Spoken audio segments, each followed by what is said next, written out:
Donc, on va démarrer dans quelques instants. Bonjour ou rebonjour à toutes et à tous. Donc, je suis Aurélie Dubois, donc déléguée générale de l'association, et on est ravis de vous avoir parmi nous aujourd'hui pour le premier webinaire de notre cycle 2024, qui va être consacré donc à la restauration corallienne. On a le plaisir d'organiser ce cycle 2024 en partenariat avec l'IFRECOR. Et il y aura, durant l'année 2024, plusieurs webinaires dédiés à ces sujets, à ce sujet, aux côtés des autres événements qu'on organise également. Donc, certains d'entre vous ont d'ores et déjà reçu le lien d'inscription pour le deuxième webinaire du cycle qui se tiendra le 4 avril prochain. Donc, on organise aussi cette session en partenariat avec Margot 1, qui nous a aidé à construire le programme de ces webinaires 2024. Donc, merci beaucoup Margot et merci aussi Laetitia qui brave un cyclone imminent là où elle habite pour être avec nous aujourd'hui. Donc, on les laissera se présenter. Donc, ce webinaire sera enregistré, mis en ligne sur notre chaîne YouTube et facilité en direct par Fanny Didou, qui est avec nous aujourd'hui et qui facilite l'ensemble de nos événements en ligne. Pour la bonne qualité d'écoute, on va vous demander à toutes et à tous de couper vos webcams et vos micros pendant toute la durée des présentations, puisque nous avons 150 inscrits pour ce webinaire, donc pour favoriser la qualité d'écoute de tout le monde. Voilà, merci de couper vos micros et vos webcams. Donc, on aura deux présentations, une première présentation de Laetitia, puis une présentation de Margot. Et entre chaque présentation, vous aurez la possibilité de poser vos questions. Donc, n'hésitez pas à relayer, à écrire dans la fenêtre de chat vos questions en direct et elles seront restituées à l'oral lors des échanges avec Margot et avec Laetitia. Donc, merci beaucoup à toutes les deux et merci à toutes celles et ceux qui se sont inscrits à ce webinaire. Je vais sans plus tarder laisser la parole à Laetitia Edouin pour qu'elle se présente, qu'elle introduise ce webinaire et qu'elle puisse vous partager sa présentation. Bonne première partie à toutes et à tous et on se retrouve pour la première session de questions et de réponses. Bonjour, je suis ravie d'être là. Merci d'avoir organisé ce webinaire. Je suis Laetitia Edouin, je suis directrice de recherche au CNRS et je travaille au CRIOB. Et l'objectif, c'est de vous présenter un petit peu quel est l'état de nos récifs. Alors, tout d'abord, je commencerai par cette image de la Terre, qu'on appelle souvent la planète bleue, pour vraiment réaliser que sur la Terre, il y a à peu près 2,4 millions d'espèces que l'on connaît. Et sur une toute petite portion, à peu près 0,1% de la surface, on va trouver plus d'un million d'espèces. Et cette surface, eh bien, c'est les récifs coralliens. Les récifs coralliens, la particularité qu'ils ont, c'est qu'ils sont construits autour d'un organisme clé qui est le corail. Le corail qui peut prendre différentes formes, différentes couleurs, et le corail qui finalement, les différentes espèces coralliennes vont former des communautés, et ces communautés vont construire des récifs, et ce sont ces récifs qui sont ces structures biogéoconstruites qu'on est capable de voir depuis l'espace. Le corail, c'est un animal qui existe depuis 500 millions d'années. Il a une relation particulière avec le monde végétal et le monde animal. Sa particularité, c'est quand on le regarde de plus près, c'est qu'il va être composé de polypes. Et le polype, c'est il y a une bouche au centre, des tentacules, et quand on regarde encore de plus près, eh bien voici un polype en détail. Vous allez voir des petits points, vous le voyez bien sur l'image où il y a les petits points en rouge. Et du coup, ces petits points, ce sont ce qu'on appelle des microalgues. Ces microalgues vivent dans les tissus du corail et elles lui sont essentielles parce que, comme tous végétaux, elles vont faire de la photosynthèse et elles vont pouvoir lui transférer jusqu'à 95% de son énergie. Donc grâce à ça, il va être capable de grandir et de survivre. Et il faut savoir qu'on parle de symbiose entre les microalgues et le corail, et elle existe depuis plus de 200 millions d'années. Donc grâce à cette énergie, le corail va investir dans la croissance. Sous les tissus du corail, eh bien, on va voir la partie calcaire qui est formée grâce à cette énergie et qui permet de construire ces structures biogéoconstruites et qui créent finalement ces barrières récifales que tout le monde connaît, comme celle de Nouvelle-Calédonie ou encore la Grande Barrière de Corail. Mais le corail, c'est un animal et il a aussi une reproduction sexuée. Quelques nuits par an, à une heure fixe, eh bien, il y a certaines espèces de corail qui vont relâcher dans la colonne d'eau des gamètes. Ces gamètes, en fait, là, ici, vous voyez un agrégat d'ovocytes et de spermatozoïdes qui vont être libérés dans la colonne d'eau.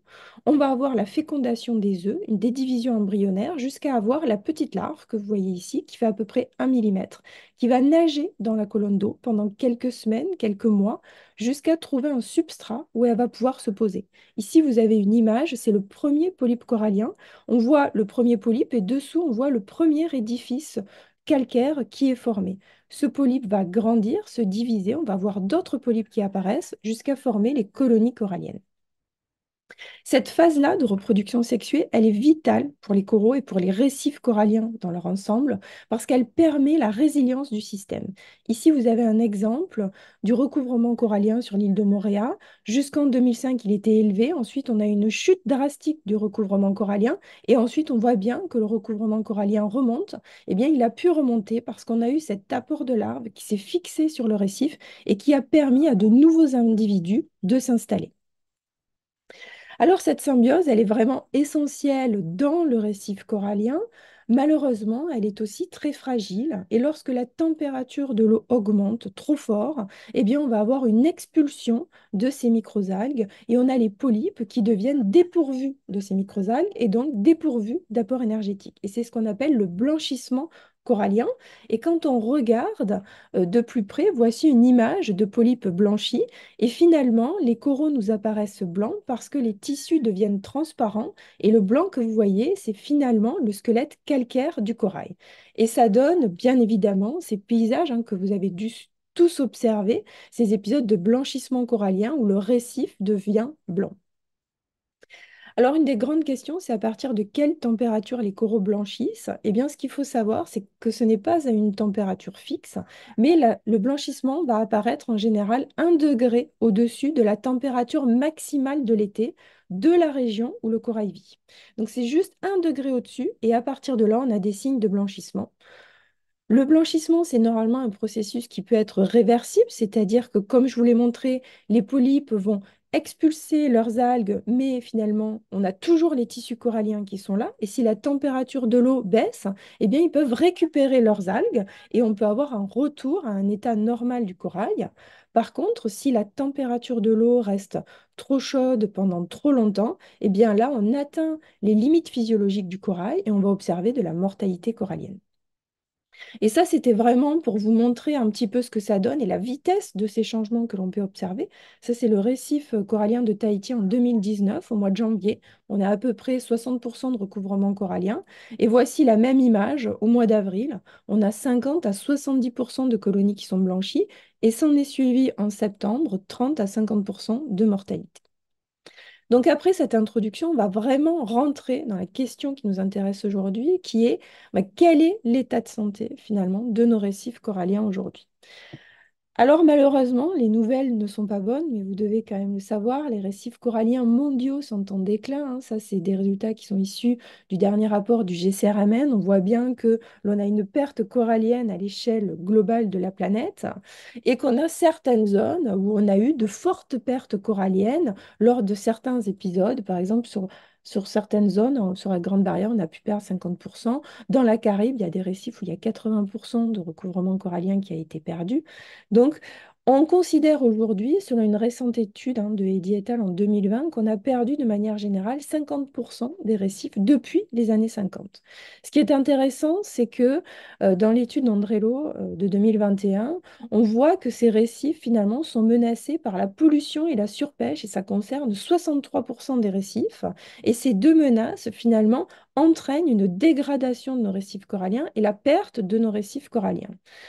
Malheureusement, depuis la dernière décennie, on va dire, on a aussi une autre menace qui arrive, qui est très prédominante, et c'est le réchauffement climatique, et qui entraîne ces vagues de chaleur et ces épisodes de blanchissement. Le dernier rapport du GCRMN nous a indiqué qu'on avait perdu 14% des récifs depuis 2009, et notamment à cause de ces vagues de chaleur.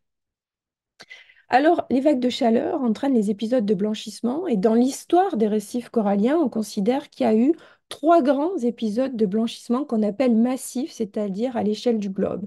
Il y a eu celui de 98 où on a perdu 16% des récifs, puis un en 2010 qui a touché aussi de nombreux récifs, et enfin le dernier, dont vous avez sûrement dû tous entendre parler, c'est celui de 2014-2017 qui a notamment touché la Grande Barrière de Corail. On est venu toucher l'icône des récifs coralliens en quelque sorte. 93% des coraux ont été blanchis et il y a eu 20% de mortalité. Et ça a été un épisode qui s'est propagé vraiment sur toute la surface du globe. Là, tous les points rouges, c'est là où du blanchissement a été observé pendant ce dernier épisode. Alors ça, c'est une image d'un récif dans la Jamaïque en 1972 pour vous montrer à quel point les paysages coralliens ont changé au cours du temps. Ici, vous avez un paysage dominé par des acroporas branchus et voici le même récif en 2013. Donc on a complètement transformé le paysage. On voit qu'il est aussi très sédimenteux et il est aussi recouvert par des algues. Ça, c'est vraiment des transformations sont prédominantes dans les récifs des Caraïbes.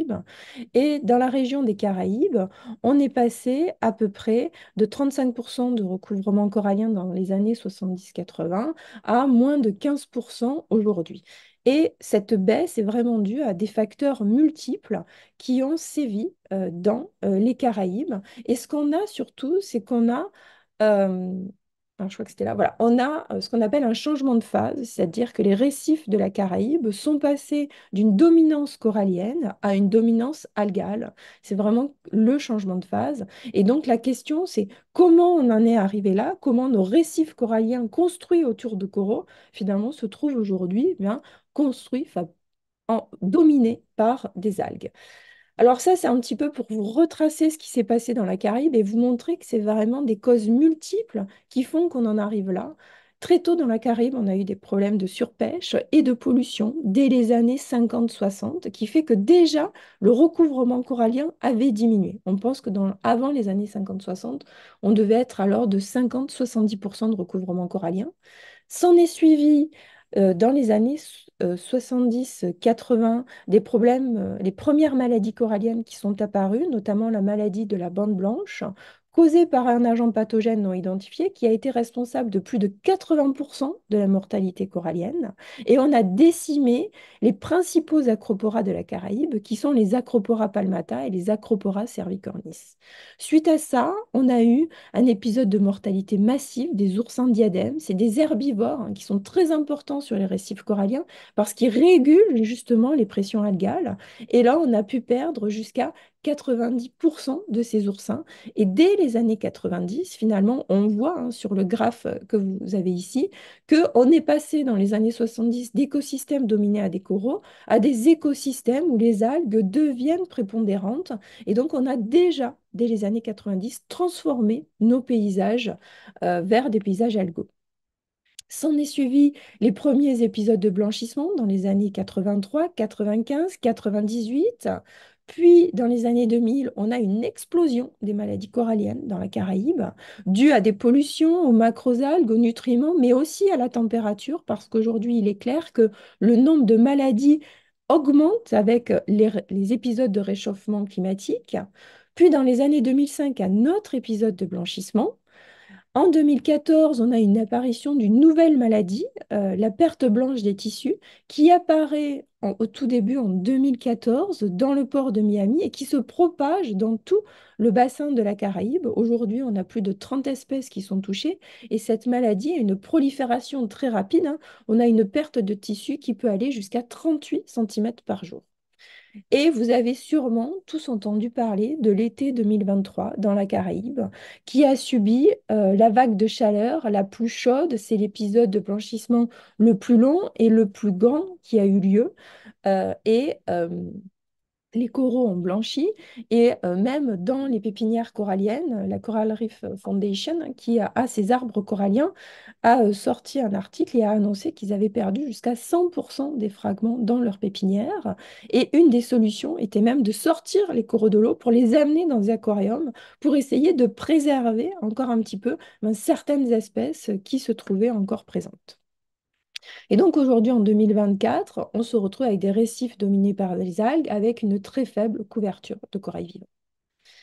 Alors, heureusement, les récifs de la Caraïbe ne représentent pas l'état de santé global des récifs. Et dans le Pacifique, on a encore des récifs qui sont en relativement bonne santé et qui sont en meilleure santé, en tout cas, que dans la Caraïbe. Et vous voyez là la différence de couleur. Plus c'est violet, plus le recouvrement corallien est faible. Et plus on tend vers les couleurs orange et vert, orange et jaune, et plus on a un recouvrement corallien qui est important.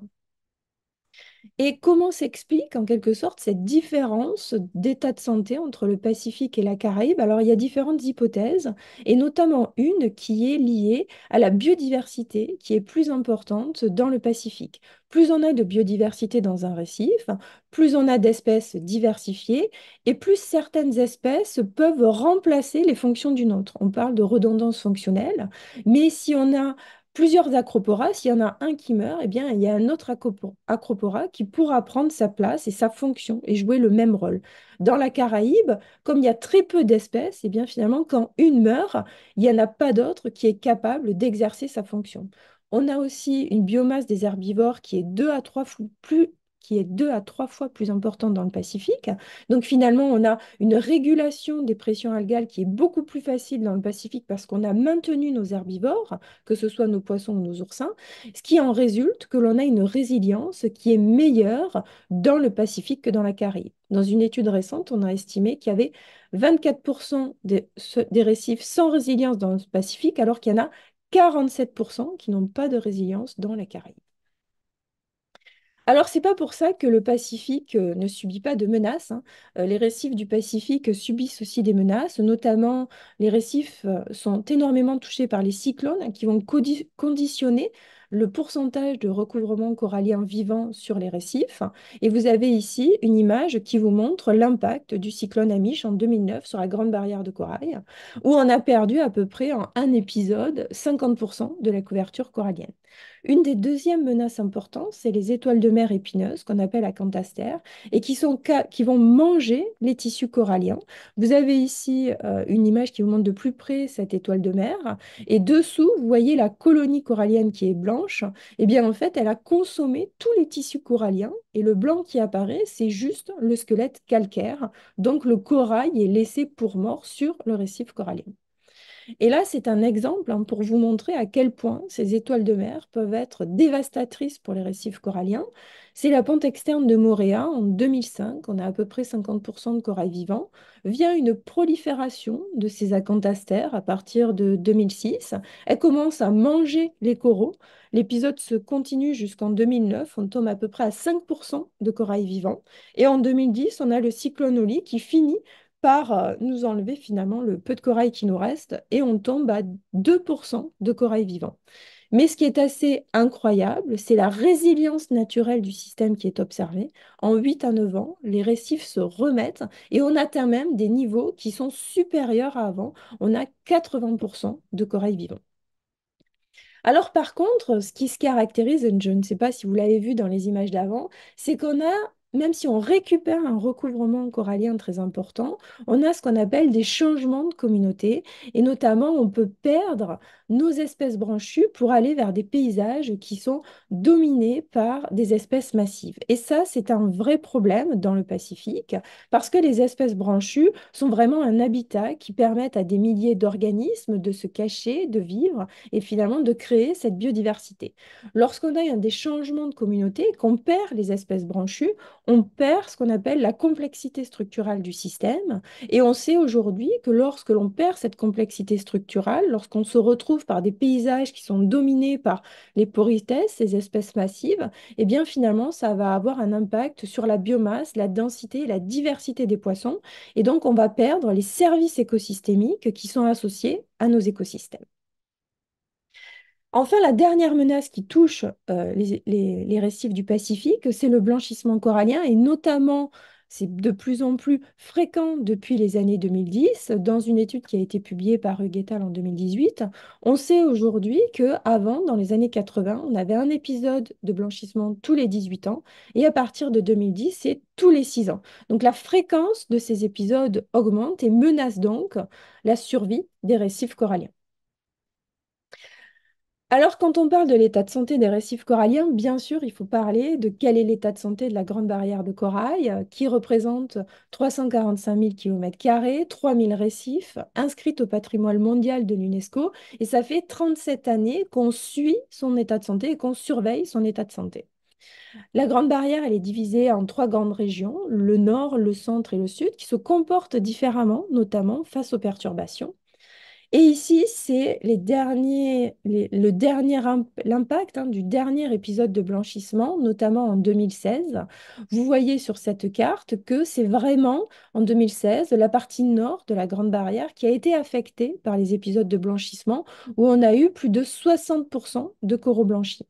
Et ceci est vraiment en lien avec le stress thermique qui a été plus important dans la partie nord que dans la partie sud, qui a généré ce fort blanchissement corallien et la mortalité qui s'en est suivie. Ce qui est intéressant, c'est qu'il y a eu un autre épisode de blanchissement corallien en 2017 et que là, en 2017, c'est plus la partie centrale qui a été affectée. Et on pense que l'épisode de 2016 dans le nord a sélectionné en quelque sorte les coraux thermotolérants et c'est pour ça qu'en 2017, finalement, la partie nord a été moins impactée par l'épisode. Ce qui est aujourd'hui intéressant de regarder, c'est les dernières données qui sont sorties sur l'état de santé et le suivi qui est mené sur la Grande Barrière de Corail, parce que c'est vrai que suite à ces épisodes de blanchissement de 2016-2017, on était très pessimiste quant à l'avenir de la Grande Barrière de Corail. Et quand on regarde l'état de santé dans le nord de la Grande Barrière, on voit vraiment l'impact du blanchissement qu'il y a eu en 2016-2017 avec cette chute de recouvrement corallien. On était à peu près à 30%, on est tombé à 10%. Mais par contre, ce qui est assez incroyable, c'est la résilience du système. Depuis, la Grande Barrière s'est remise. On est retourné avec 35% de corail vivant. On est même à des niveaux qui sont supérieurs à avant perturbation. C'est un peu une tendance que l'on va retrouver dans le centre de la Grande Barrière. En rouge, vous avez au départ l'impact du cyclone Yazi, puis ensuite on voit bien que le récif se remet, et ensuite le dernier impact en rouge que vous voyez, c'est un épisode de Taramea, enfin d'Acantaster, suivi du blanchissement. On a une perte corallienne, mais pareil, la grande barrière s'est vraiment remise et on est retourné à des niveaux de 30%. Donc ça, c'est une très bonne nouvelle pour la grande barrière et ça montre bien les capacités de résilience du système. Je voulais aussi vous parler des récifs du sud-est asiatique parce qu'ils représentent 30% des récifs mondiaux et qu'aujourd'hui, on sait qu'on a des récifs qui sont encore préservés, notamment en Indonésie, en Malaisie, Philippines. Et ça, on le voit sur les données globales qui ont été collectées dans le rapport du GCRMN. Si on regarde la courbe globale depuis les années 80 du pourcentage de corail vivant, on ne voit pas de déclin comme on pourrait y attendre, parce que c'est des zones qui sont quand même euh, où il y a une forte population, mais finalement, on voit que le recouvrement corallien est stable, voire légèrement augmente. On a eu un impact du blanchissement de 2010, mais le recouvrement corallien se maintient. Et ce qui est assez incroyable, c'est que par contre là, à l'inverse de la Caraïbe, on a une diminution du pourcentage algal avec le temps. Dans l'étude qui a été publiée très récemment de Chanéal, il a comparé l'impact des trois épisodes de blanchissement qui ont touché cette région-là, 98, 2010 et 2016. Et sur le graphe, vous voyez bien que finalement, le recouvrement corallien, avant ou après blanchissement, n'a pas été touché. Donc ça veut dire que ces récifs seraient résistants aux épisodes de blanchissement. Alors, comment on arrive à expliquer cela? Eh bien, d'abord parce que ces récifs sont situés dans une zone qui est extrêmement diversifiée et on pense que la biodiversité de ces écosystèmes a un rôle important, notamment dans la redondance fonctionnelle, et que ce qui peut se passer, c'est qu'on va perdre certaines espèces, mais de par la biodiversité du système, eh bien, il y a des espèces qui sont remplacées par d'autres, ce qui nous permet de maintenir ce fort taux de recouvrement corallien.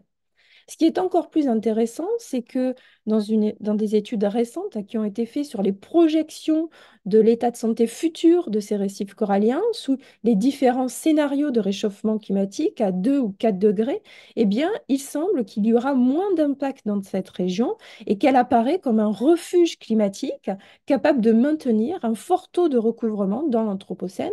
Et donc aujourd'hui, elle a une très forte valeur en termes de conservation.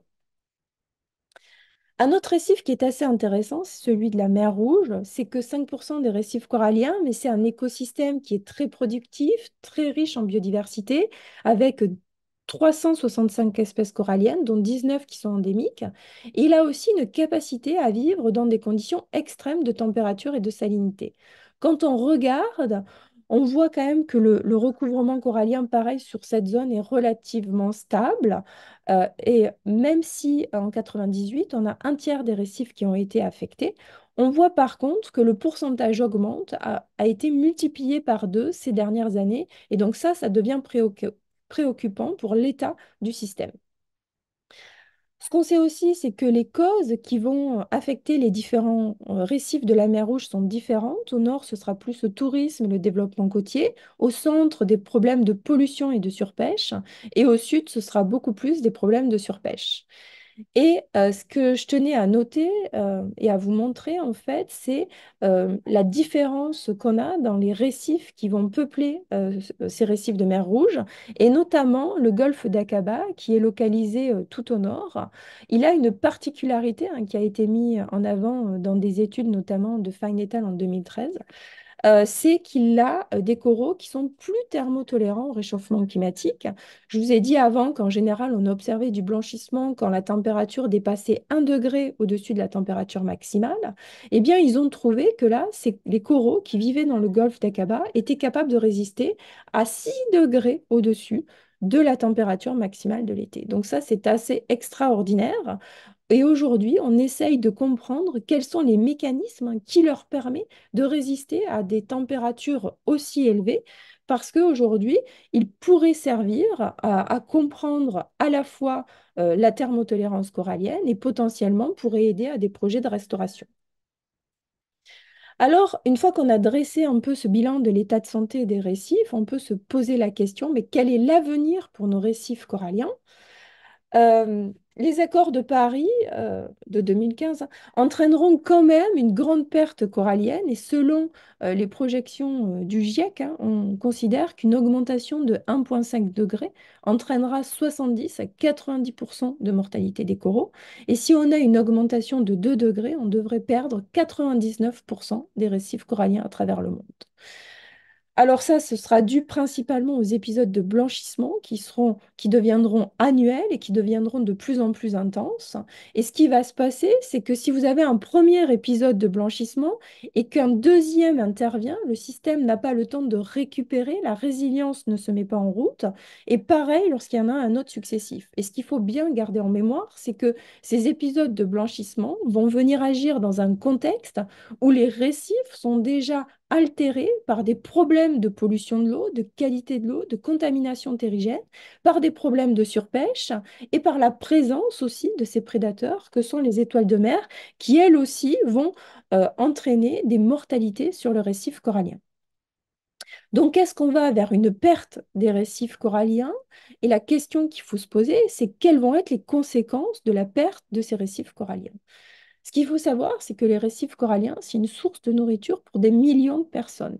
Il y a une estimation, on considère qu'il y a 6 millions de pêcheurs dans les récifs coralliens. Et surtout, ce qui est important, c'est que les poissons sont une source principale de protéines, jusqu'à 90% des apports de protéines dans certains pays, et notamment à Madagascar. La disparition des récifs entraînera des phénomènes de famine. La destruction de ces habitats va entraîner des phénomènes de pauvreté parce qu'on va perdre les revenus économiques, notamment liés au tourisme. On va aussi perdre la protection naturelle que les récifs coralliens jouent, et ça veut dire qu'on va venir favoriser l'érosion côtière. Sur une étude qu'on a fait sur l'île de Montréal, on estime que la barrière récifale atténue de 90% l'énergie de la houle qui arrive. Donc elle protège vraiment l'érosion des côtes. Et ça, on a estimé qu'il y avait à peu près 500 millions de personnes qui avaient une dépendance directe aux récifs coralliens. Mais finalement, on est tous dépendants des récifs coralliens, même vous à Paris, même vous en province, et vous ne le savez peut-être pas, Parce que les récifs coralliens, de par leur biodiversité extrême et la concentration d'organismes sur une toute petite surface, eh bien, tous ces organismes doivent, pour arriver à survivre, développer des mécanismes de défense. Et quand ils développent ces mécanismes de défense, ils vont créer de nouvelles molécules. Et ce qui est intéressant, c'est que de par leur biodiversité, les récifs coralliens sont une source de nouvelles molécules qui permettent de faire des médicaments. Et vous avez ici la citarabine, hein, qui est le premier agent anticancéreux qui a été développé à partir d'une éponge vivant dans les récifs coralliens. Donc si les récifs venaient à disparaître, on se priverait de la découverte de nouveaux médicaments pour se soigner et on favoriserait finalement l'explosion des maladies. Alors l'avenir des récifs coralliens est en péril, mais quand même, plus on explore les récifs coralliens et plus on arrive à découvrir un petit peu des zones qu'on a appelées des bright spots ou des oasis coralliennes où le recouvrement est supérieur à la normale, où il est même supérieur à 50% de recouvrement corallien.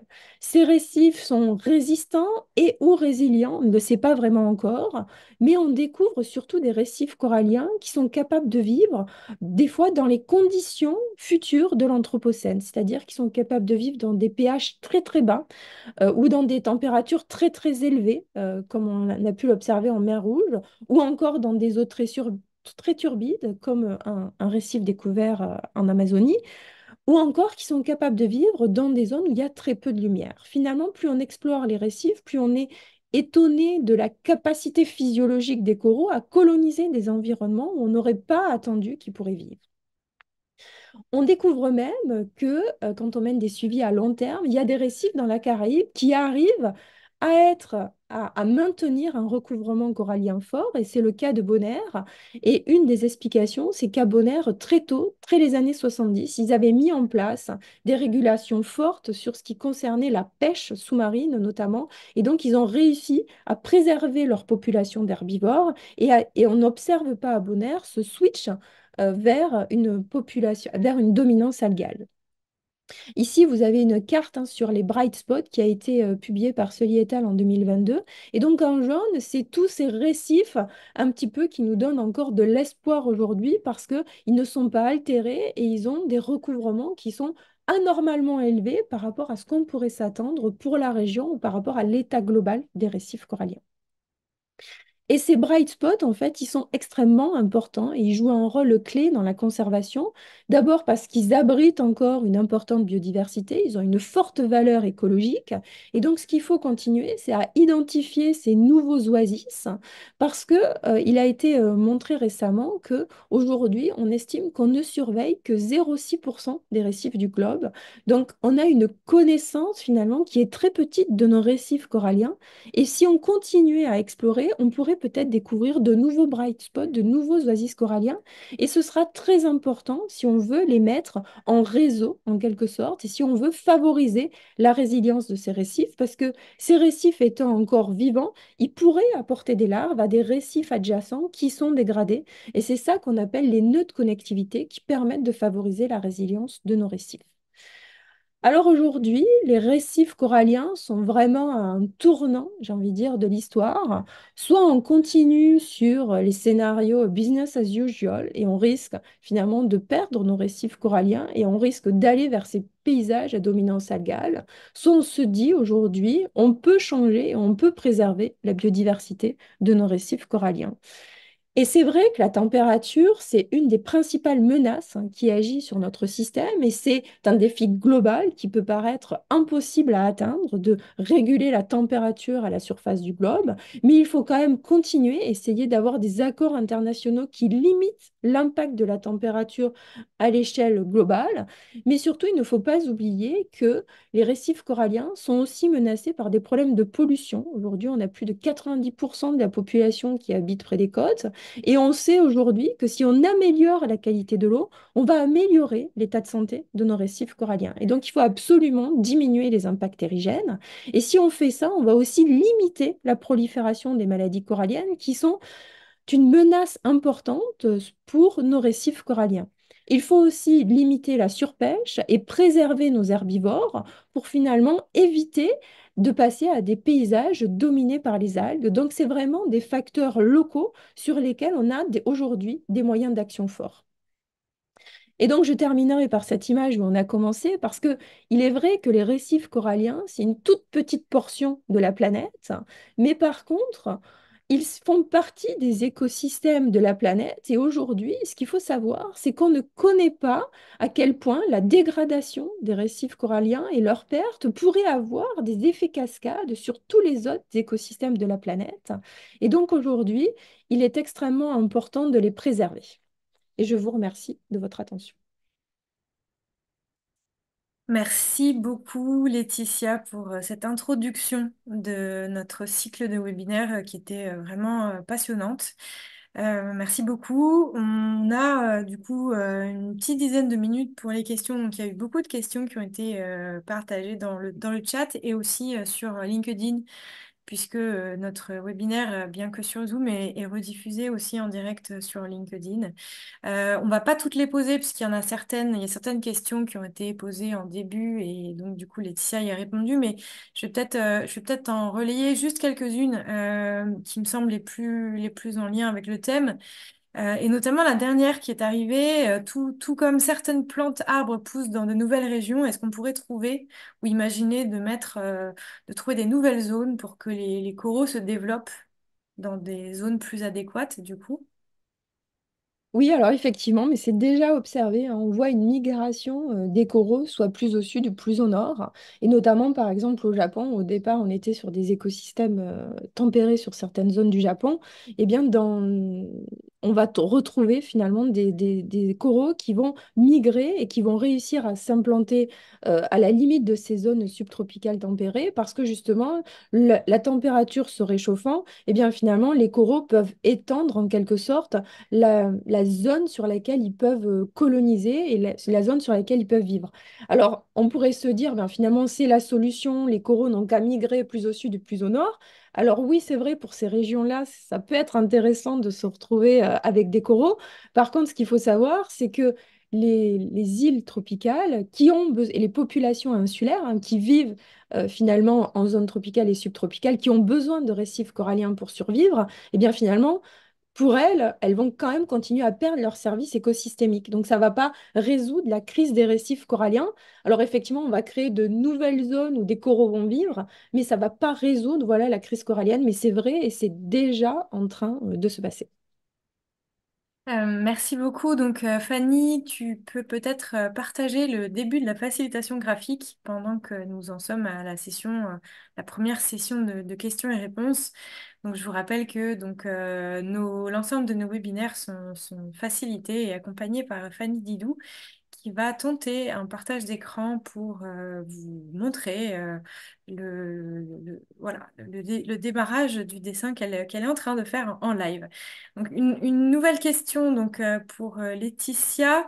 La capacité de résistance des coraux du golfe d'Aqaba pourrait-elle venir d'une symbiose avec une algue en particulier? Est-ce qu'il y a des études qui sont menées sur ces aspects-là? Alors, ce qu'on pense en fait sur les coraux du golfe d'Aqaba, c'est qu'en fait, pour rentrer finalement en mer Rouge au départ, il y a une sélection des coraux, parce que finalement, au départ, à l'entrée du golfe, la température avant, elle était de 30 à 32 degrés. Et donc, on pense qu'en fait, les coraux qui sont rentrés de l'océan Indien, en fait, qui ont réussi à rentrer, il y a une sélection au départ des génotypes coralliens qui ont réussi à coloniser. Et finalement, après, ils sont venus tout à fait au nord. Ils ont réussi à survivre au nord parce que la température, elle était plus fraîche au nord.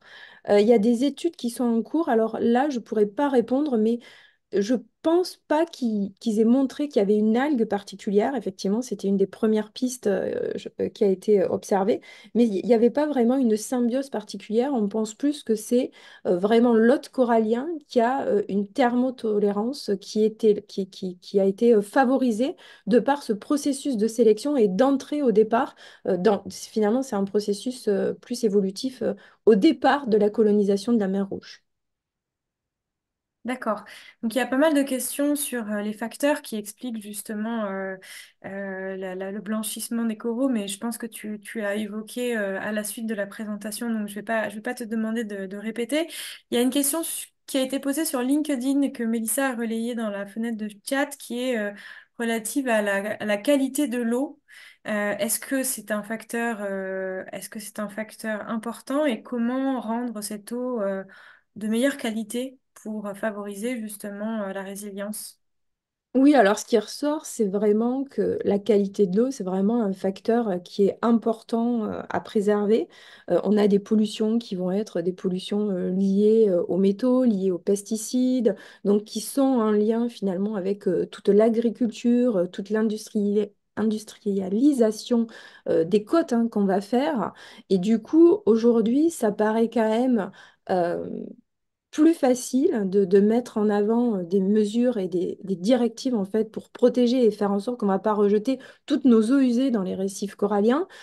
Et ça, effectivement, on sait aujourd'hui que la qualité de l'eau, par exemple, c'est un vecteur premier pour les maladies coralliennes.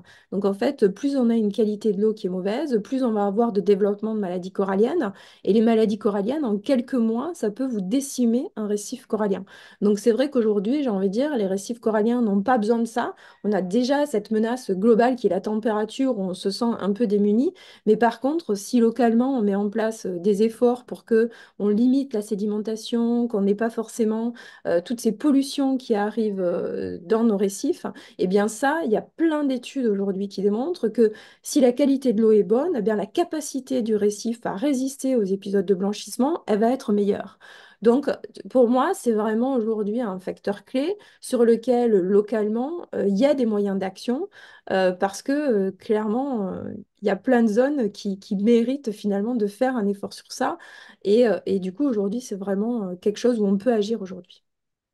Merci. On pourra peut-être partager du coup dans le compte-rendu sur le site quelques liens d'études qui parlent justement de cette qualité de l'eau. Si tu as Ouais. des ressources à nous communiquer, n'hésite pas, on les fera passer on les fera passer donc aux participants d'aujourd'hui. Donc on aura une deuxième session de questions et réponses à la fin du webinaire, mais pour ne pas prendre trop de retard, je vous propose qu'on passe à la présentation de Margot qui du coup prend la suite et qui est la deuxième intervenante de notre webinaire. Donc merci beaucoup Laetitia et Margot, je pense que tu vas pouvoir partager ta webcam, ouvrir ton micro et puis partager ton écran. Merci Aurélie et bonjour à tous et merci surtout à Laetitia pour vraiment cette présentation assez exceptionnelle sur l'état de santé des récifs et où on en est. C'était super intéressant et j'ai vraiment adoré du début à la fin, donc merci pour ça. Je vais partager mon écran tout de suite pour enchaîner. Voilà. Est-ce que c'est tout bon? Oui, c'est bon. Ok, super. Donc alors, donnez-moi une toute petite seconde. Et c'est parti. Donc, merci encore à Aurélie et Mélissa et l'équipe de Respect Ocean de m'avoir invitée pour cette série de webinaires. C'est un vrai plaisir d'être parmi vous. Et aujourd'hui, je voulais vous parler un petit peu plus en détail des stratégies de restauration de récifs coralliens. Et j'espère que cette présentation va générer des questions et des discussions aussi intéressantes que ce que l'on vient d'entendre après la présentation de Laetitia. Alors, je voulais vous donner un petit peu plus d'informations sur mon parcours. Je suis originaire de la Principauté de Monaco, qui est certes l'un des plus petits pays du monde, mais qui est aussi l'un des pays les plus engagés dans la conservation de la planète et des océans tout particulièrement. Donc, vous avez là sur l'écran en premier plan une image du musée océanographique, qui a été aussi connu comme la deuxième maison du commandant Cousteau, dont il a été le directeur pendant plusieurs années. Et à Monaco, le lycée public, il est vraiment juste à côté. On a juste à traverser la route. Et c'est vraiment l'un des exemples qui donne qu'on a une immense chance en tant que jeune à Monaco de grandir dans un environnement vraiment ouvert sur les problématiques, mais aussi sur les solutions environnementales. Et j'ai quitté Monaco pour faire mes études à l'étranger.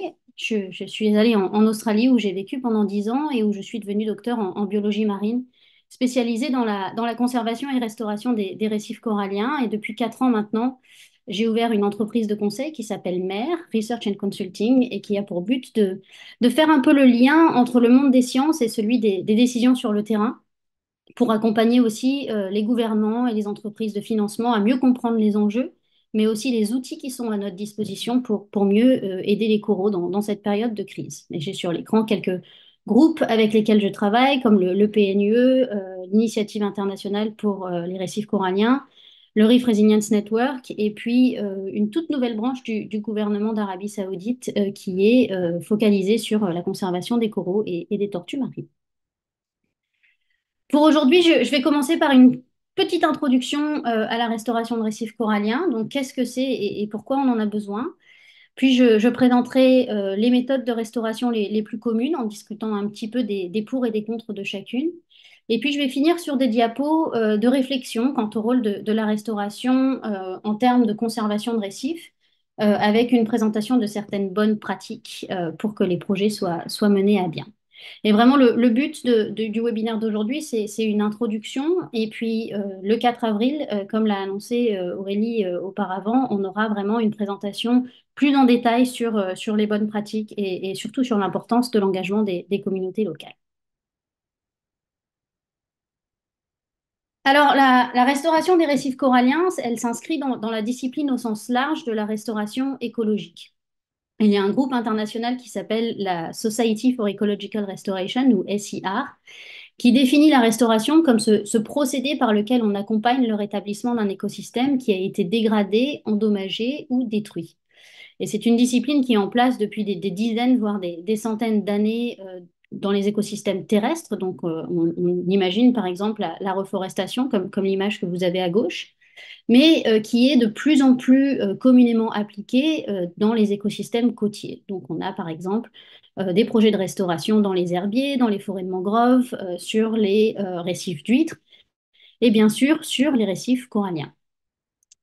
Mais pourquoi restaurer les récifs coralliens? Bon, après la présentation de Laetitia, je pense que je ne vous apprends plus rien, mais pour faire un petit résumé, on a donc un écosystème qui est vraiment en état critique à l'échelle globale, qui est extrêmement fragile, qui subit donc une myriade de menaces à l'échelle locale et globale, et ce sont des menaces qui se cumulent. Et on observe donc de plus en plus des récifs comme l'image à gauche, qui sont pleins de couleurs et de complexité et de poissons et de biodiversité, et que se transforment soit en paysages d'algues, comme l'a montré Laetitia, soit de temps en temps aussi dans ce paysage de gravats, de coraux morts, comme on a sur la droite. Donc ces myriades de menaces, elles incluent évidemment les pressions des changements climatiques, mais aussi les menaces associées à la surpêche, au développement des côtes, au rejet des eaux usées non traitées, et j'en passe. Mais les récifs coralliens, c'est aussi l'un des écosystèmes les plus riches de la planète. Ils couvrent donc moins de 1% de la surface des océans, mais supportent donc un quart de la biodiversité totale des océans.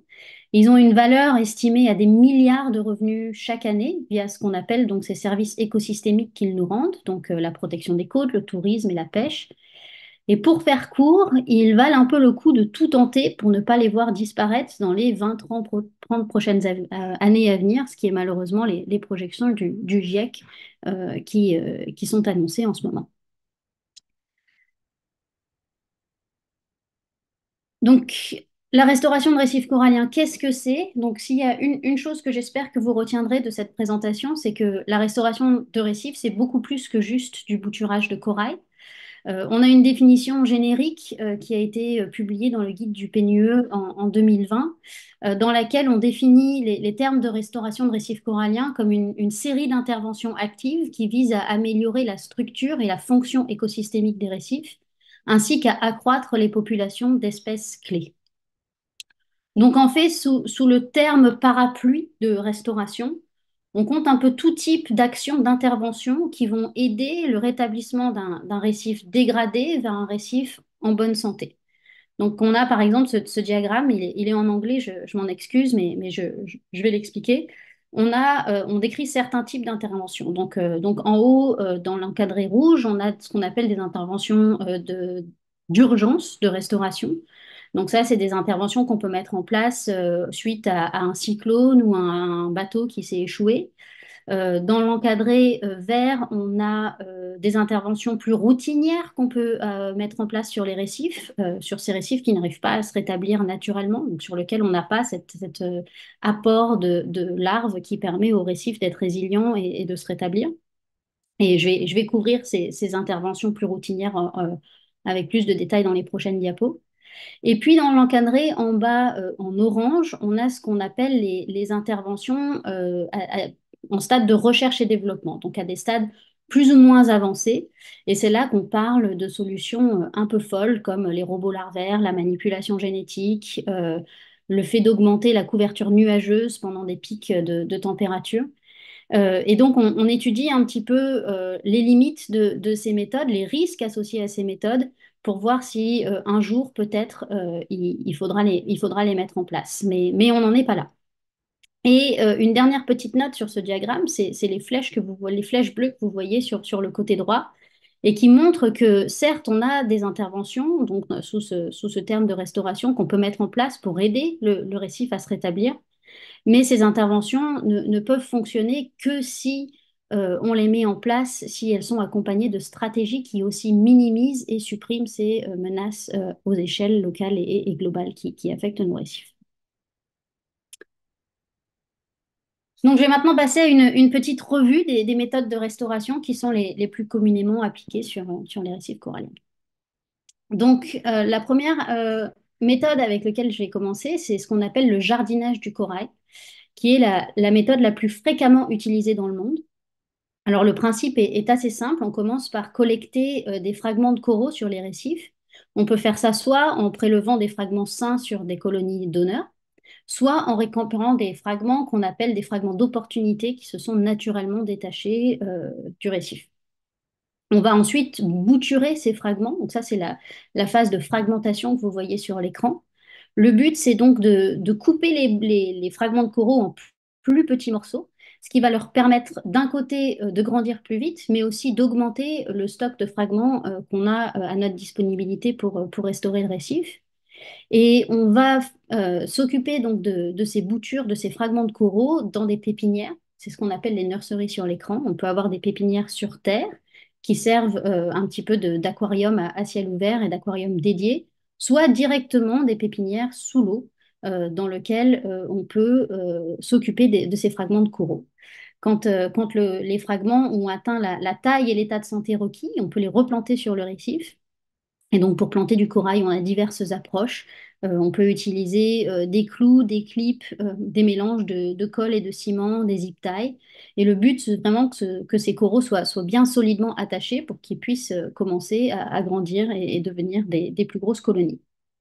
On peut aussi faire ce qu'on appelle de la transplantation directe. Donc ça, c'est la flèche à gauche, où on peut replanter le corail directement après la phase de collection sans passer par cette phase de pépinière. Et ça c'est assez fréquent sur certains projets également.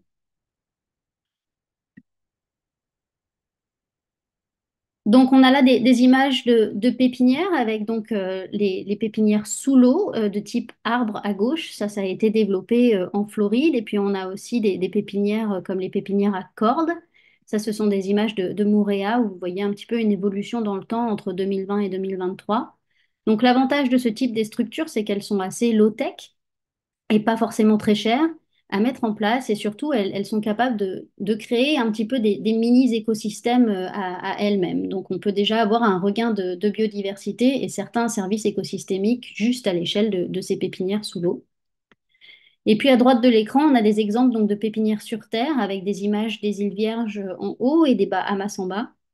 L'avantage de ces pépinières sur terre, c'est qu'on peut contrôler la température et la qualité de l'eau. C'est plus cher et ça prend plus de temps, mais elles peuvent aussi servir d'outils de communication quand elles sont ouvertes au public, tout comme un aquarium. L'une des techniques qui est de plus en plus utilisée dans ces pépinières, c'est ce qu'on appelle la microfragmentation, où on peut couper les bouts de coraux aussi petits que possible, donc souvent juste de la taille d'un polype. Et là, on a vraiment juste un microfragment de polype sur l'écran. Et ça permet d'un côté de pouvoir tirer une dizaine de fragments d'un tout petit bout de corail, mais aussi de vraiment booster la croissance du corail, ce qui est surtout important pour les colonies qui sont de forme massive et qui leur permettent de grandir beaucoup plus vite. Donc c'est un peu le même concept que que notre peau, donc qui se régénère rapidement si on se coupe. On s'est rendu compte que le fait de couper le corail déclenchait un mécanisme de croissance accéléré. Pour planter les fragments, on a donc différentes techniques. Donc là, c'est illustré en photo. Vous avez un mélange de ciment à gauche dans une poche à douille. On a des clous et des zip ties.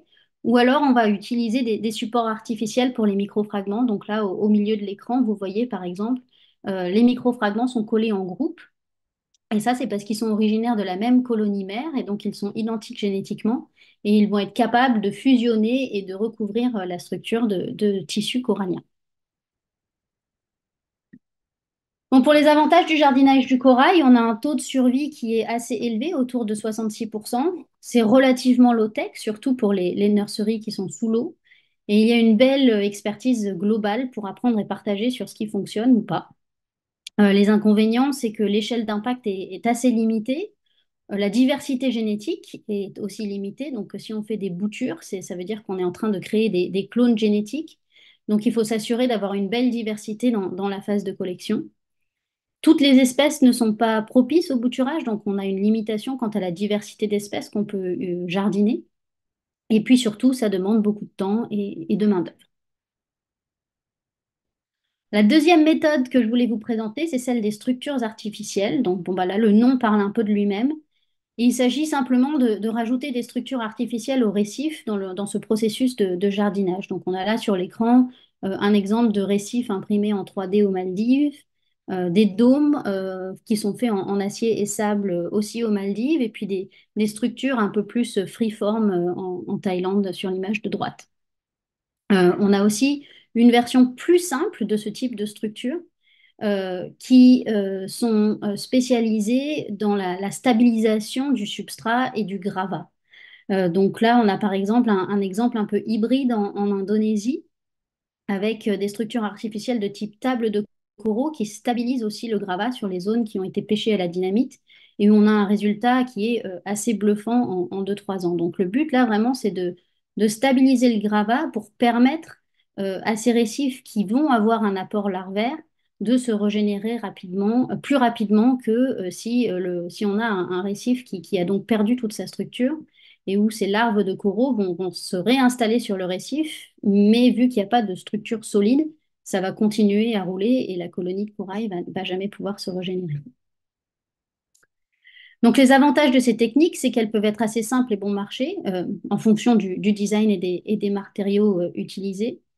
Pour la stabilisation du gravat, on banque vraiment sur un rétablissement plus naturel des coraux. Donc ça a un avantage en termes de diversité d'espèces et de diversité génétique. Les structures ont l'avantage de créer une complexité récifale instantanée, en particulier avec des creux, des trous qui vont être des habitats importants pour les poissons et les crustacés. Cette complexité, elle donne aussi du relief au récif et donc elle aide à accélérer le potentiel de protection des côtes et de dissipation des énergies de la houle.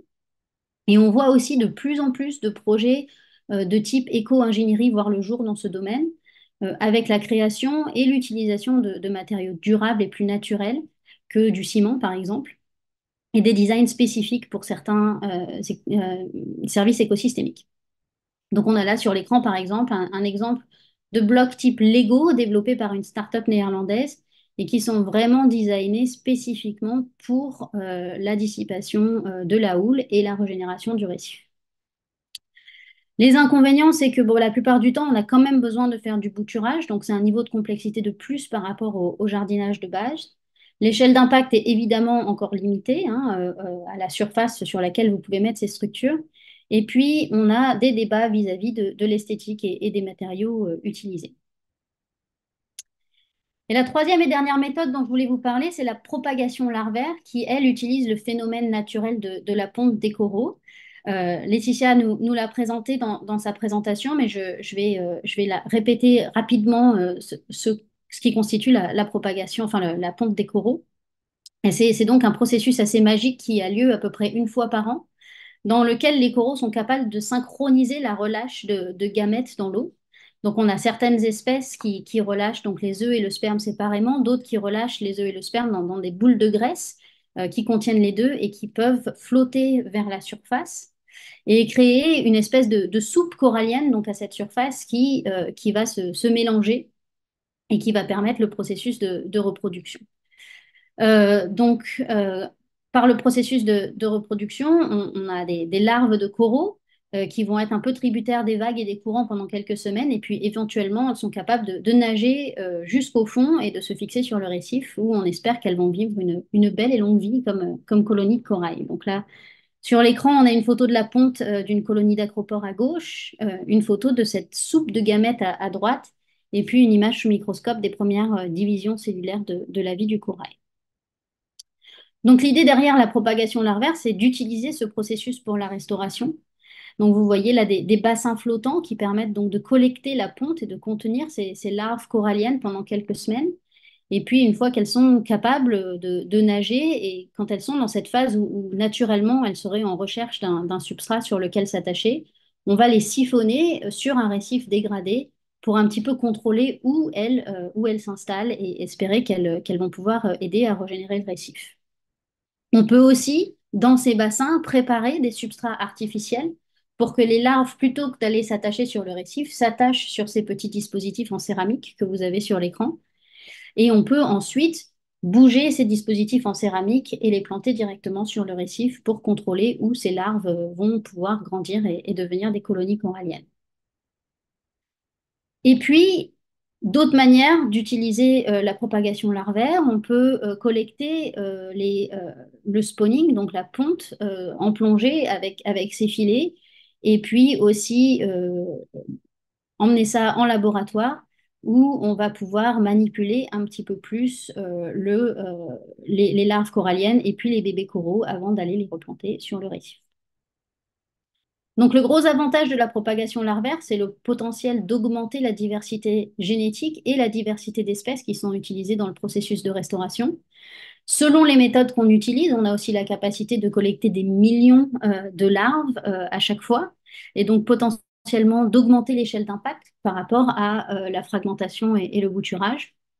Les inconvénients, c'est que ça demande beaucoup de main-d'œuvre et de la main-d'œuvre assez spécialisée, donc ça coûte cher rapidement, surtout si on décide de manipuler les larves en laboratoire.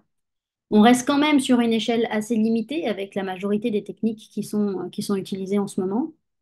Et le plus gros problème, c'est que si on arrive à avoir des bébés coraux qui se plantent sur le récif ou sur des supports artificiels, leur chance de survie sur le long terme est limitée. Elles ont de grandes chances quand même de se faire recouvrir par des algues ou manger par des poissons. Et puis, il va falloir attendre au moins 2-3 ans pour avoir des colonies de taille suffisante pour contribuer au bon fonctionnement et à la résilience du récif, et au moins une dizaine d'années pour que ces colonies puissent à leur tour se reproduire. Donc, en fonction de l'état de santé à T0 du récif qu'on veut restaurer, c'est pas forcément une technique qui va nous permettre d'aider un rétablissement rapide du récif. Ce qui est important ici, c'est que les bénéfices valent le coup, mais c'est une technique qui est probablement plus intéressante en complément du jardinage et du bouturage classique. Et ça, c'est un point important qui est le fait qu'on n'est pas obligé dans la restauration de récifs de se focaliser sur l'une ou l'autre des techniques, mais au contraire que le plus de diversité on arrive à apporter à notre projet, pas seulement en termes de diversité d'espèces, mais en termes de diversité de méthodes, le plus de chances on a de réussir sur le long terme et d'avoir un projet qui a un impact positif. Donc ça m'amène vers la troisième partie de ma présentation où je voulais partager des réflexions sur le rôle de la restauration pour la conservation des récifs et quelques bonnes pratiques. Et pour réfléchir à cette question, enfin au rôle de la restauration dans le sens un peu plus large, j'ai posé la question, quel est le rôle de la restauration afin de garantir la santé des récifs coralliens dans un climat en changement? Et pour répondre à cette question, je voulais vous introduire ce qu'on appelle le débat du pansement. Donc d'un côté, on a les détracteurs qui soutiennent que la restauration de récifs, c'est une solution pansement. C'est une solution qui est chère, qui a une empreinte d'impact extrêmement limitée, surtout en comparaison à l'échelle d'impact des menaces qui posent sur les coraux. C'est une solution temporaire, donc on plante des coraux sur le récif, mais ça n'empêche pas ces coraux de mourir quant à la prochaine tempête ou au prochain épisode de blanchissement.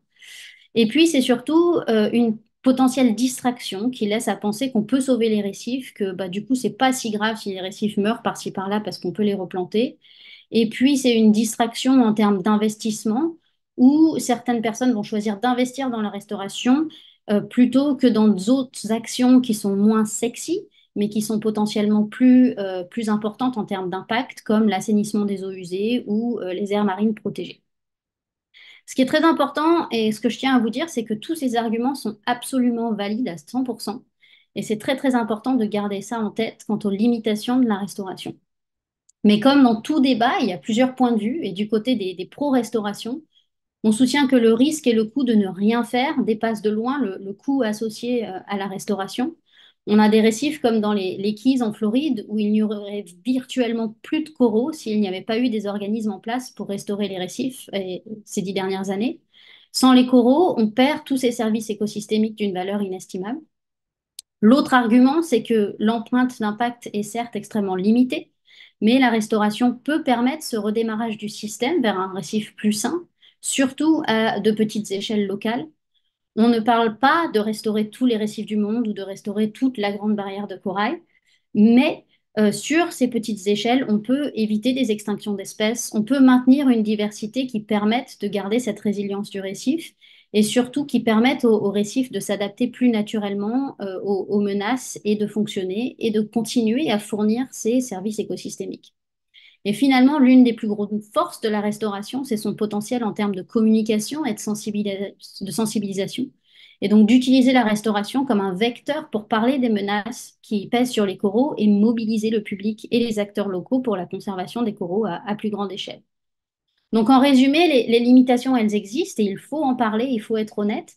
La restauration n'est pas la solution pour sauver les récifs, surtout face au changement climatique, mais elle peut pour autant quand même avoir un rôle très important à l'échelle locale, surtout quand elle est intégrée à d'autres mesures de conservation.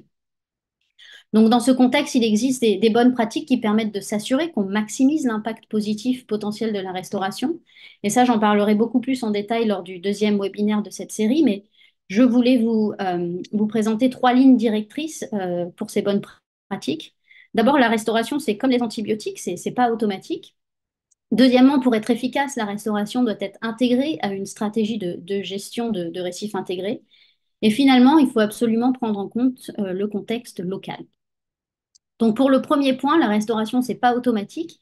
Il existe ce qu'on appelle des armes de décision qui aident à démêler si oui ou non la restauration est une bonne option. Donc sur ces arbres, on pose des questions comme pourquoi est-ce qu'on considère un projet de restauration? Quelles sont là ou les causes de dégradation? Est-ce que ces causes sont sous contrôle? Si oui, la restauration a peut-être une chance de fonctionner. Sinon, euh, est-ce qu'on peut les contrôler? Quelle est l'échelle de temps pour qu'on puisse les contrôler? Une autre question, c'est se demander s'il y a des barrières contre un redémarrage naturel du récif. Laetitia a montré dans sa présentation qu'il y a certains récifs dans le monde, comme à Moorea ou sur la Grande Barrière, où certes, on est redescendu presque à 0% de couverture corallienne, mais on est remonté de temps en temps même au-delà du pourcentage de couverture de base. Donc, est-ce qu'on a vraiment besoin d'investir dans la restauration de récifs? Ou est-ce que le récif a encore une résilience et peut se régénérer naturellement? Donc ça, c'est vraiment des questions vraiment importantes à se poser au début d'un projet. La deuxième ligne directrice va un peu dans ce sens-là, mais se focalise sur le fait que le projet de restauration ne doit aussi pas être considéré comme une solution à elle seule, mais ne peut fonctionner que si elle est intégrée à d'autres types d'interventions. Et c'est donc une des dernières étapes de ce qu'on appelle un continuum d'action. Et il faut d'abord comprendre et gérer les menaces avant de vouloir réparer l'écosystème. Donc cette idée de continuum, elle a été développée par cette Society for Ecological Restoration pour la restauration dans le monde entier, pas que pour les écosystèmes coralliens. Et le guide du PNUE a développé ce continuum spécifiquement pour les récifs coralliens. Et vous y voyez donc d'autres types d'interventions de management qui doivent être en place avant de penser à faire du jardinage de corail ou d'autres types de méthodes. Et donc, ces interventions qu'on appelle proactives incluent la mise en place d'aires marines protégées, la mise en place de contrôle de qualité de l'eau, la mise en place de contrôle de prédateurs comme les acanthaster, etc., etc.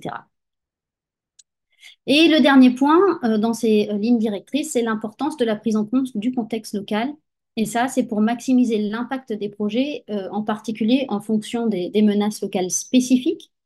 Ça va nous permettre de prendre en compte des décisions qu'on appelle climate smart, c'est-à-dire qu'il faut considérer et intégrer l'impact des changements climatiques à l'échelle du récif dans le design de notre projet. Le changement climatique, il n'est pas prêt de s'arrêter. Les épisodes de blanchissement, ils vont continuer et ils vont devenir de plus en plus fréquents. Donc, quand on design un projet de restauration, il faut pas oublier ça et faut l'intégrer dans le design. De prendre en compte le contexte local, ça nous permet aussi de développer des objectifs spécifiques pour un projet de restauration. Le projet va être différent si on a un récif qui est important pour le tourisme, ou important pour la pêche, ou important pour la protection des côtes. Et c'est ces considérations qui vont être importantes pour le design et les méthodes du projet. Et le dernier point, c'est l'importance en termes de la dimension socio-économique du contexte local et l'importance d'engager les acteurs locaux dans le processus de restauration. Et ça, ce sera vraiment le point le plus important pour notre second webinaire. Donc, ces lignes directrices et bonnes pratiques, elles sont tirées de plusieurs documents que je vais partager avec l'équipe de Respect Ocean et dont vous aurez accès dans cette série de webinaires. C'est le fruit de beaucoup de travail, notamment par des groupes comme le PNUE, l'ICRI, le Coral Restoration Consortium. Et puis, pour plus d'informations, je vous invite à visiter le site donc, du Reef Resilience Network qui synthétise tout ça dans des cours en ligne et des pages d'infos. Donc, merci de m'avoir écouté. Et puis, on passe aux questions et rendez-vous donc en avril pour le prochain webinaire qui sera focalisé sur les bonnes pratiques et l'importance d'engager les acteurs locaux dans la restauration de récifs.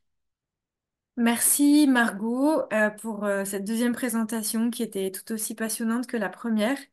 Ça a bien du coup introduit notre session du 4 avril qui va vraiment se concentrer sur les 10 facteurs de réussite d'un projet de restauration et qui va mettre un focus sur l'un des critères qui est l'intégration des communautés locales. Et on aura le plaisir d'avoir plusieurs projets qui vont venir expliquer la façon dont ils intègrent les communautés locales dans leurs projets. Vous aurez le lien d'inscription à la fin du webinaire. Donc c'était passionnant et on a eu plein de questions. Donc je ne suis pas persuadée qu'on va pouvoir à nouveau répondre à tout. On va à nouveau basculer vers la facilitation graphique de Fanny et je vais me permettre de te poser les questions. Alors peut-être pas forcément dans l'ordre, mais au moins quelques-unes. Donc tu as présenté au début, dans la première partie de ton intervention, les différentes méthodes de fixation des coraux. Est-ce qu'il y en a une qui est plus efficace que les autres? Est-ce que c'est en fonction du contexte ou est-ce qu'il y a des techniques qui sont plus efficaces que les autres finalement? Alors, c'est complètement en fonction du contexte. Tout dépend donc de l'état de santé du récif à T0. Tout dépend aussi des objectifs du projet de restauration. Donc, on a différents objectifs sur le long terme. On a des objectifs qui peuvent être liés à la dimension socio-économique. Donc, on peut vouloir restaurer le récif euh, parce qu'il y a énormément de tourisme sur ce récif en particulier et on a besoin de rétablir l'esthétique et la biodiversité de ce récif. On peut vouloir restaurer le récif purement pour être sûr de maintenir la résilience du système, donc d'être sûr qu'il y a cette biodiversité, qu'il y a cette redondance en termes de fonction d'écosystème qui reste dans le système. On peut le restaurer pour des pêcheries spécifiques, auquel cas c'est là qu'on veut mettre en place des structures artificielles et des designs éco-ingénierés. Donc c'est vraiment en fonction du contexte local. La seule chose que je dirais ici, c'est que pour être efficace au maximum, il faut essayer de considérer plusieurs méthodes plutôt que d'investir dans une méthode et pas d'autre. Très bien. Et une question qui est un peu reliée par rapport au choix des matériaux utilisés dans les supports. Est-ce qu'il y a une réflexion aujourd'hui par rapport à l'impact environnemental de certains supports Oh, il y a eu une énorme réflexion et c'est vraiment il y a énormément de recherches dans ce milieu et il y a beaucoup de choses qui sont en train de sortir, surtout sur les matériaux qui vont permettre de faciliter l'attachement des larves sur les matériaux artificiels. Et surtout sur ces matériaux donc éco-ingénierés, on veut vraiment ne plus utiliser du ciment qui est acide et qui en plus a un impact carbone en termes de production. Et puis on veut essayer de ne pas utiliser trop de plastique comme les cable ties, les zip ties et ce genre de choses pour attacher les boutures sur le récif. Après, bon, bah, c'est toute une question d'être sûr que ce sont quand même les matériaux qui sont utilisés qui puissent durer dans l'eau salée sur le long terme pour être sûr que ces coraux sont attachés correctement. Et puis, il y a toujours une dimension de coût, hein, donc ça dépend un petit peu des besoins des projets en particulier. Mais il y a vraiment une réflexion qui est en train de se faire et on est en train de voir un shift sur les matériaux qui sont utilisés en restauration. Il existe des lignes directrices au niveau international justement sur ces matériaux utilisés ou pas encore? La ligne directrice, c'est d'utiliser des matériaux durables et des matériaux naturels le plus possible, mais il n'y a pas encore d'études spécifiques sur le type de matériaux qui peuvent être utilisés. D'accord. Et si on dézoome un peu et que on reparle de toutes les techniques que tu as présentées, est-ce que on connaît à peu près le taux de réussite et le pourcentage de succès de l'ensemble de ces méthodes? Est-ce qu'il y a des études là-dessus ou pas? Bah, il y a un peu des études dessus et j'en partagerai dans les références que je vais vous envoyer. Celle que j'ai en tête, c'est donc le jardinage du corail où on est à peu près à 66% de succès en termes de survie des coraux qui ont été plantés à 3 à 5 ans. Après, il faut savoir que ce qu'on appelle le succès d'un projet de restauration, c'est très large, hein. Encore une fois, ça dépend des objectifs de base, ça dépend des méthodes qui sont utilisées. Moi, je vois vraiment la définition du succès comme le rétablissement de services écosystémiques, comme le rétablissement du processus de résilience. Donc, je vois ça comme les poissons qui reviennent, comme l'observation de coraux qui se sont naturellement replantés sur le récif, au-delà de ce qui a été planté artificiellement. Donc, il y a des études qui sont en train d'être faites maintenant qu'on commence à avoir un peu plus de recul. Il faut savoir que la restauration de récifs, c'est assez nouveau, hein. On a des projets qui sont en place depuis 15-20 ans au maximum. Et donc, on n'a pas encore vraiment de recul pour savoir ce qui fonctionne et ce qui ne fonctionne pas. Euh, mais on apprend et on partage. Il y a vraiment une belle communauté de par le Coral Restoration Consortium qui partage vraiment sur ce qui fonctionne et ce qui ne fonctionne pas pour aider les acteurs sur le terrain. On est en période de crise, donc il faut qu'on se tire les coudes et qu'on s'aide. Et en gros. Très bien. Il y a une question qui concerne le fait que est-ce que certaines espèces de coraux pourraient devenir des espèces de coraux envahissantes si finalement la restauration implique de réintroduire dans certains écosystèmes certaines espèces qui n'étaient pas présentes. Est-ce qu'on voit déjà ce genre de phénomène? Est-ce que ça existe? Voilà, il y a des questions par rapport à ça. Bah, ça fait toujours partie des risques, hein. Donc on fait une manipulation d'écosystèmes. C'est des choses qu'on a observées sur la restauration et la reforestation sur des écosystèmes terrestres. Donc c'est une, c'est un risque qu'on essaie de contrôler. La meilleure manière de le contrôler, c'est d'être sûr qu'on ne va pas utiliser des espèces dans la restauration qui ne sont pas naturellement présentes dans la région ou historiquement présentes dans les datas qu'on a. Après, c'est toute une question on part dans des débats philosophiques, c'est-à-dire est-ce qu'on préfère avoir des espèces de coraux qui sont envahissantes et qui vont prendre le relais, mais qui vont permettre d'avoir quand même un écosystème qui fonctionne en termes de récifs coralliens, ou est-ce qu'on préfère d'avoir un écosystème qui est recouvert d'algues? Et ça, c'est la même question quand on va commencer à parler de structures artificielles et de ce genre de choses, quoi. Est-ce qu'on est basé sur le but d'avoir un écosystème qui fonctionne ou est-ce qu'on est basé sur avoir un écosystème qui ressemble à ce qu'on avait il y a 10-20 ans et est-ce que ce qu'on avait il y a 10-20 ans peut survivre dans les conditions actuelles et futures? Et ça, c'est pas sûr. Ouais. Voilà. Il y a une réflexion assez intéressante. Alors, je suis désolée, je vais pas pouvoir poser toutes les questions parce que je pense que ça nous amènerait à déborder beaucoup trop sur l'horaire prévu. Mais il y a une réflexion intéressante. Peut-être que si Laetitia est toujours là, vous pouvez réagir toutes les deux. Une personne qui dit que finalement, on va assister probablement à un développement des crédits biodiversité dans les années à venir et que finalement, les conditions, ce qui est expliqué aussi dans ce webinaire, c'est que les conditions d'une restauration durable, finalement, sont importantes. Est-ce qu'on pourrait imaginer, au niveau international, un espèce de consortium d'associations et d'acteurs de terrain pour labelliser justement les projets de restauration corallienne qui seraient effectués de façon durable et en respectant un certain nombre de critères? Pour éviter que finalement l'explosion de potentiel de ces crédits carbone et de ces crédits, alors pas carbone, mais crédits biodiversité proposés aux entreprises soit encadrée justement et que les restaurations proposées soient en adéquation avec ce qui doit être mené finalement. Laetitia, est-ce que tu veux répondre en premier? Ouais, alors moi, je peux répondre alors pas au niveau international. Alors, oui, effectivement, une action au niveau international, ce serait mieux. Après, je pense que c'est compliqué à mettre en place au niveau international. Mais par contre, effectivement, c'est une action qu'on met en place au niveau français grâce à l'IFRECOR. En fait, c'est soutenu par l'IFRECOR national.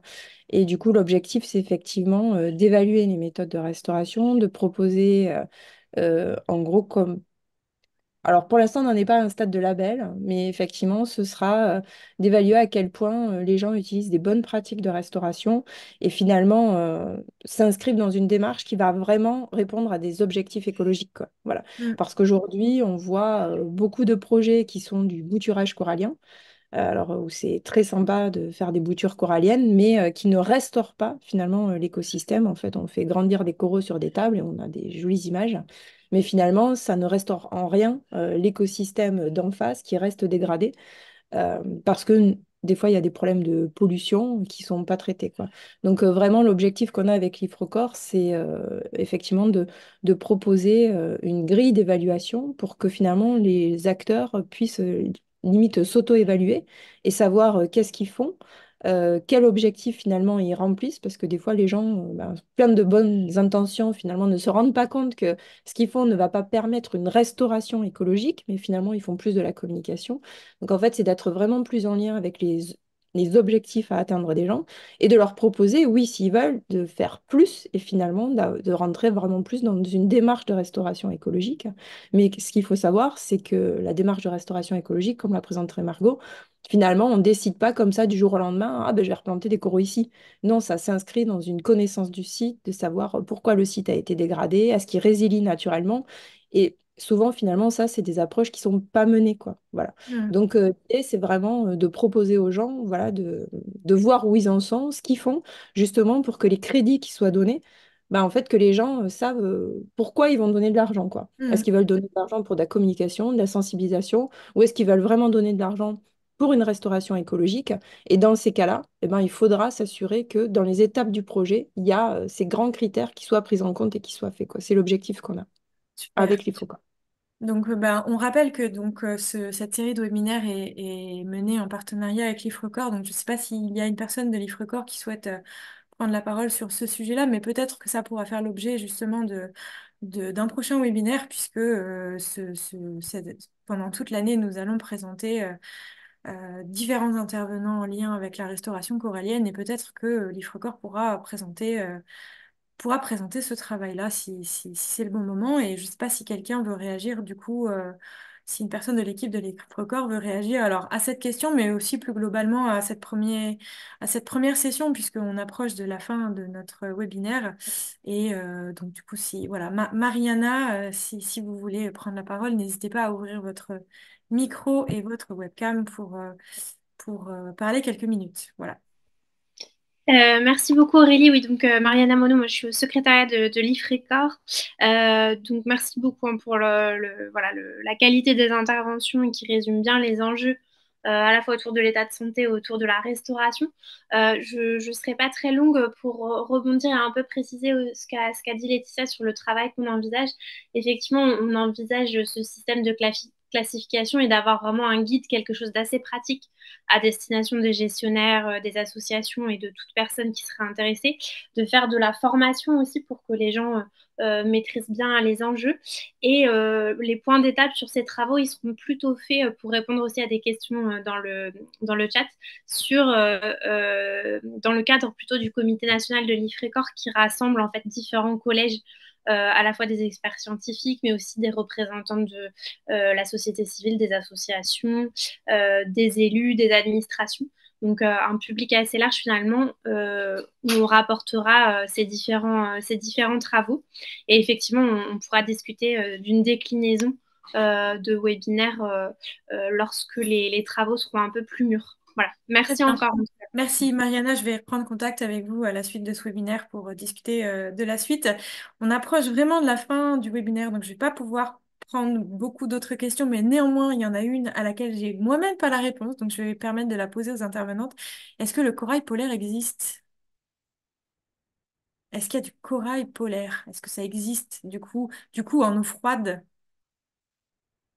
Ah, Laetitia, elle sait peut-être plus que moi. Alors, il y a peut-être un type d'hybride de corail si on considère le corail polaire comme une espèce de plante un peu calcaire, donc un animal qui arrive à utiliser la lumière du soleil pour créer un squelette, mais en termes de corail comme ce qu'on a présenté, cet animal tropical, non. Voilà. Non, en gros, ce qu'on définit comme... alors, sur les coraux, en fait, on va avoir des coraux rouges, on va avoir enfin, les coraux bleus, en fait, les coraux noirs, en fait, qui existent, par exemple, les coraux noirs existent effectivement en milieu polaire, quoi. Mais nous, quand on parle des coraux bioconstructeurs de récifs coralliens, en fait, ces coraux-là, qui vivent en symbiose avec les algues, en fait, ils existent vraiment, en fait, cette fonction, en fait, de création d'un squelette calcaire et de symbiose avec la zooxanthelle, ils existent vraiment que dans les zones tropicales. Et finalement, ce qui limite leur capacité, c'est cette symbiose qui fait qu'en fait, ils peuvent pas vivre dans n'importe quel environnement. Parce que, par exemple, on va trouver des coraux profonds ou des coraux froids à 1000 mètres de profondeur. Mais ceux-là, finalement, ils dépendent pas de la symbiose pour se nourrir. Ils vont manger comme tout animal, quoi. Voilà. Donc, vraiment, la particularité des coraux sur lesquels on s'intéresse, et quand on utilise le terme corail dans un récif corallien, c'est vraiment cela, c'est ils sont caractérisés par une symbiose et ils construisent en plus un squelette calcaire qui est drivé finalement par la relation symbiotique qu'ils ont, quoi. Donc ceux-là, non, on va pas les retrouver dans les zones polaires. Très bien. Fanny, est-ce que tu veux faire comme d'habitude, c'est-à-dire euh, commenter en 1 minute finalement le dessin qui a été mené avant de laisser les mots de la fin à Margot et Laetitia pour un petit peu conclure finalement cette première session d'aujourd'hui? Oui, bien sûr. Merci. Alors, je vais en profiter pour vous montrer le time-lapse. Bon, moi, c'est Fanny Lidou, je suis facilitatrice graphique et l'idée ensemble, c'est de capturer donc l'essence des conversations qui ont lieu en direct et venir donc à l'aide de dessins et d'un langage visuel mettre en avant cette vision systémique d'un enjeu. On a tout besoin de- d'une vue d'ensemble holistique pour prendre en compte un maximum un point de vue mais à la fois environnemental, mais aussi social, économique. Comme on en a parlé aujourd'hui des récifs coralliens, où par exemple l'importance d'engager les acteurs locaux était aussi au centre du débat et on en reparlera dans le prochain webinaire. Donc, on va revenir un petit peu sur le contenu. Récif corallien, stratégie de restauration et perspective durable. Avec une première présentation, un état des lieux, des récifs coralliens en déclin. Non, c'est vrai, les nouvelles ne sont pas bonnes. Depuis 1950, 50% des récifs coralliens ont été perdus. L'augmentation des températures a un impact de taille. Nous avons compris aussi cette symbiose entre algues et coraux. Oui, plus 1 degré, c'est l'invasion des algues. Nos polypes en prennent un coup, sans parler de l'impact de la qualité de l'eau, de la surpêche des étoiles de mer. Petite On conversation de t'entend vraiment coraux. pas très bien, Fanny, si tu peux rapprocher de ton micro. D'accord, j'augmente mon micro dans ce cas-là. Les récifs coralliens, donc 0,1% de notre planète, mais plus d'1 million d'espèces, une vraie richesse de ces écosystèmes. Et après cet état des lieux, nous avons eu la chance d'entendre Margot qui nous a présenté les stratégies de restauration et des perspectives pour un peu d'espoir sur la question des coraux. Parce que oui, la restauration, c'est beaucoup plus que du bouturage de corail. Le but, accompagner le rétablissement d'un écosystème qui a été dégradé, endommagé, détruit. Quelle méthode par le jardinage de corail, les structures artificielles de stabilisation, la propagation larvaire? L'idée derrière, en effet, c'est d'aller vers la diversité de projets, de méthodes pour plus de succès. Mais c'est pas un peu de pansement comme solution, valsation de coraux. Oui, mais le coût de ne rien faire ne dépasse pas le coût de restauration. La question de la restauration est donc vivante en débat, comme le récif corallien. Et c'est des sujets dont il fait du bien d'en parler dans un état des lieux compliqué de nos environnements, à la fois terrestres et marins. Merci beaucoup et on vous partagera le résultat de la facilitation graphique après ce webinaire. Merci Aurélie. Merci Fanny. Donc on va partager du coup le lien QR code pour vous inscrire au deuxième webinaire qui se tiendra le 4 avril. Et je vais laisser 1 minute à Margot et Laetitia pour conclure. Et puis je vous remercie vraiment beaucoup toutes les deux parce que vos présentations étaient passionnantes. On n'a malheureusement pas eu le temps de relier toutes les questions qui étaient vraiment très nombreuses.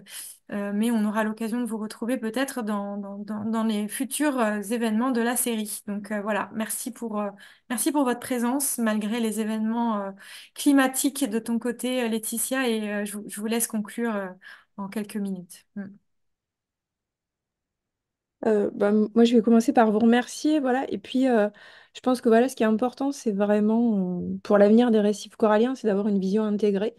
Alors, et que, enfin voilà, moi, c'est vrai que c'est pas que je milite, hein, mais je trouve que la restauration, c'est bien, mais qu'en fait, c'est vrai qu'il faut faire attention comment elle est utilisée. Et comme l'a dit Margot, des fois, c'est un petit peu trop perçu comme une solution de facilité et on s'achète une bonne conscience. Donc oui, il y a des projets de restauration qui peuvent marcher, mais il y a aussi des projets de restauration qui ne marchent pas. Et ça, on n'en parle pas forcément non plus.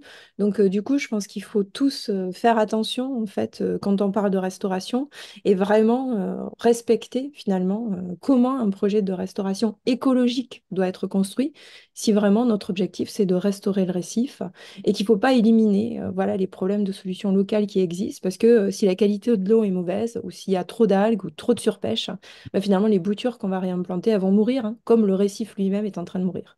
Donc je pense que pour moi ça c'est vraiment quelque chose qu'il faut appréhender et dont il faut avoir conscience, c'est qu'on ne peut pas lutter contre la nature et du coup, dans la restauration, souvent, moi, je trouve que c'est quelque chose qui est pas forcément pris en compte et où, du coup, on va vers des échecs. Et c'est dommage parce que, dans certains cas, la restauration, c'est une vraie solution. Et du coup, c'est justement pour ça que moi, je me suis alliée à l'IFRECOR, justement, pour essayer d'aller vers une meilleure pratique de la restauration écologique, mais qui est vraiment au niveau de l'écosystème et pas juste de remettre des boutures coralliennes. Merci. Merci beaucoup, Laetitia. À 100% derrière tout ce que Laetitia vient de dire. Moi, j'ai pas peur de militer. Je suis optimiste cependant parce que il y a tous ces acteurs qui sont impliqués dans la restauration de récifs coralliens. Personne ne fait ça en espérant que leurs boutures vont pas survivre et puis vont pas avoir d'impact à l'échelle du récif. Donc, je pense que notre mission maintenant, c'est vraiment de partager ces bonnes pratiques avec les gens qui en ont besoin un maximum, et ça fait partie de ce genre de webinaire. Et puis d'avancer ces méthodes de manière intégrée, et puis de discuter, et puis d'être sûr que les projets dans le futur vont avoir plus de succès et vont pouvoir avoir un vrai impact. Donc, j'espère qu'on va y arriver et que bah voilà, on va y arriver, puis on va partager tout ça, et puis on travaille, et il faut être optimiste. Merci encore à toutes les deux et on vous donne rendez-vous donc le 4 avril pour le prochain webinaire de notre cycle 2024 qui est consacré à la restauration corallienne. Et donc voilà, on vous partage avant de partir le teaser de, de ce webinaire. Et vous avez la possibilité de scanner le QR code qui est en haut à droite de votre écran pour vous inscrire directement. Et sinon, vous recevrez dans le mail que vous allez recevoir suite à votre participation, qui contiendra donc la facilitation, l'enregistrement, les ressources. Vous aurez également le lien d'inscription vers le deuxième. Voilà. Merci à toutes et à tous et à très bientôt.